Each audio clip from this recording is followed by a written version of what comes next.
Good morning.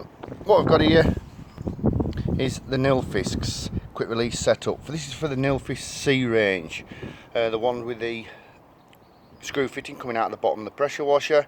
Some might have a hose reel above the top, but it's external, it's not internal hose reel.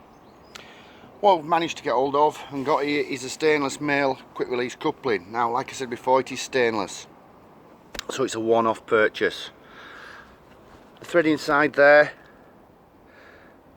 that screws onto your pressure washer. Now when you're fitting things like this, PTFE tape it.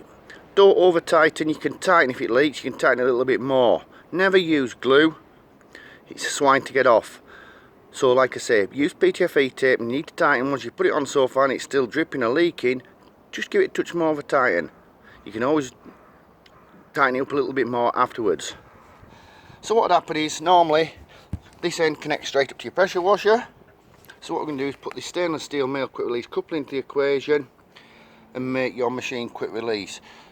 You would attach then this fitting to the hose, and that gives us quick release. Using the 3 O-ring quick release, the quality one, not one of these cheap ones that's in the marketplace.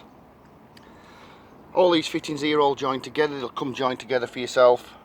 Obviously you won't get the hose, you'll use your existing hose. This is our rubber hose that we use, that's in the marketplace, as quality hose. So thank you very much. Q Services, Qwashers, eBay and YouTube, and that is for the Nilfisk pressure washers. Thank you very much.